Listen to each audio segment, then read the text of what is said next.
high levels of testosterone are nephrotoxic. And what that means is it's harmful to your kidneys.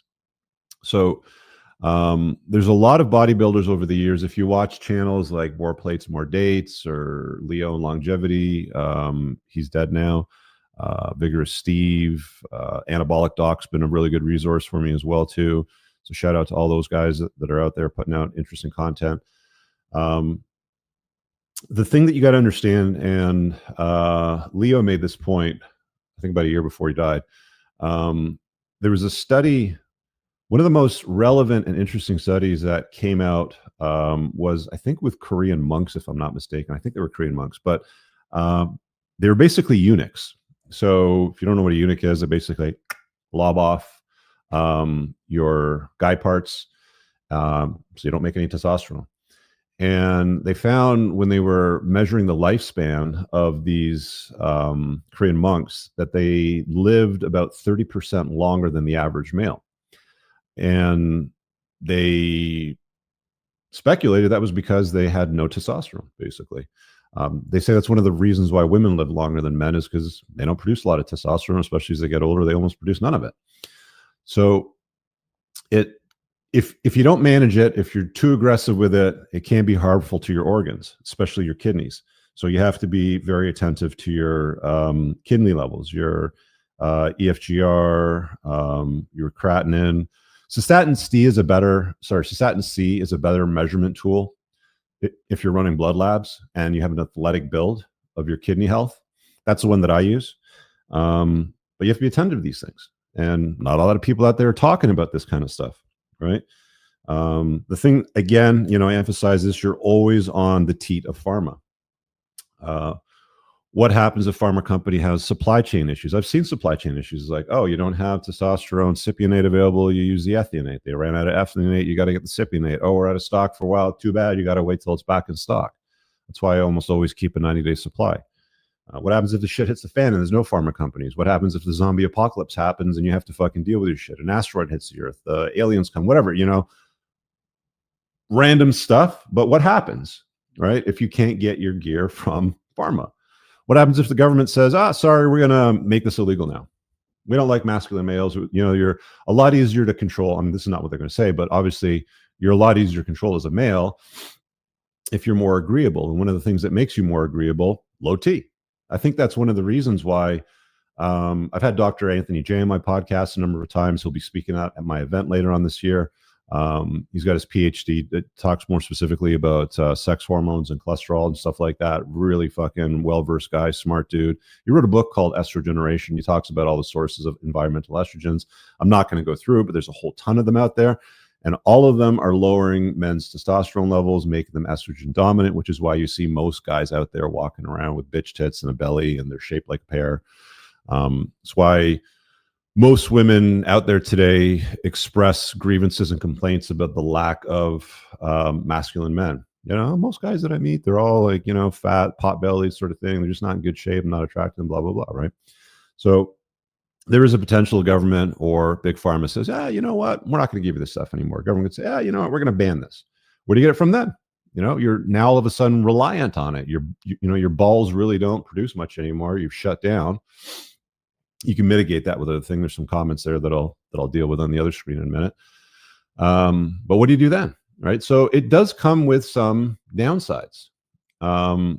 Like had I known all of this, and I'm telling you this again, to sort of expand on the Monday video, had I known all of this, I think I would have made a more concerted effort, a more disciplined effort to try to optimize what my body can produce naturally rather than relying on pharma and doctors and clinics and all that sort of stuff, because they're not good.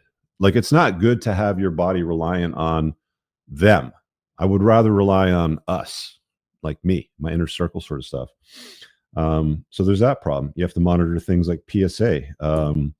There's a lot of people that say high testosterone causes prostate cancer. There's a lot of people that say no, it doesn't. There's a lot of people that say that it causes heart issues. There's many, many people more that say no, it doesn't. We've studied this.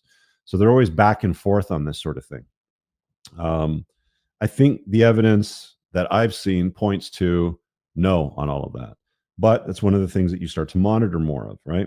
You want to see if your prostate health is all in good shape. You start taking exogenous hormones like testosterone, you're probably going to convert more into estrogen. You need an aromatase inhibitor then. Oh, great. Now that's another prescription that you got to take. You can minimize that by not being fat, to start out with, because a lot of the enzymes are in, your body fat, and the lower your body fat is, the lower the probability of you converting testosterone to estrogen exists. So that's a way to mitigate it. That's why I try to stay as lean as possible, so I don't need to rely on an AI.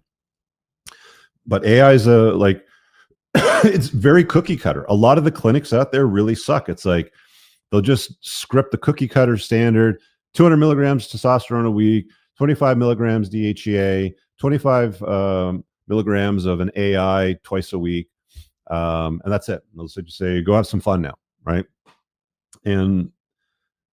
And really, like, the vast majority of people that I've talked to, and the vast majority of clinics that I've dealt with, they suck. They really do suck. They're not very good. They don't know what the fuck they're talking about. They don't look like the kind of person that is in a good position to dispense advice. I got lucky. I found a guy that was 12, 15 years older than me, really, really good shape, former bodybuilder, really knew his shit, got me totally dialed in, right? So I know what works for me now, which is fine, because he referred me to another. This is the guy that doesn't service me anymore, that I was talking about on Monday, that I was concerned about, but he referred me somewhere else, and they're going with my standard protocol that he set up that works for me, that we figured out, which you can only figure out over time by dialing in your blood labs. You just can't do cookie cutter bullshit like most clinics. Like, they just mail it to you, just take this and everything will be fine. No, for most people, it's really not. Most people don't have an optimal experience. I'm going to say, when I say most, I'm talking like probably 2/3 don't have an optimal experience. Okay. Most clinics do suck, and they don't really. There's a lot of them now that are starting to pop up like franchises, telehealth franchises. They're sold as franchises locally. There was one that I found locally, where I live, which turned out to be a franchise. And I asked some questions. I'm like, "Do you guys do IVs and phlebotomies?" "No, but we do vitamin injections." Well, what good is that to the chunk of people that need to let some blood every once in a while to maintain the right viscosity? And I said to them, well, like, what do you script at? Like, at what levels? And they didn't say based on what you need or based on what your blood lab said. They're like, oh, this is our standard cookie cutter, basically, sort of thing. So that's what you're going to get with most clinics. They mostly suck. All right, guys, I really hope that you enjoyed that clip. If you want to check out the full-length podcast episode, you can find that right over here. Also, make sure you visit my website over here, where you'll find my supplements, the opportunity to book me privately one-on-one for coaching, and most importantly, my new School of Unplugging, which you'll find on the courses tab. Newer to the channel, hit subscribe.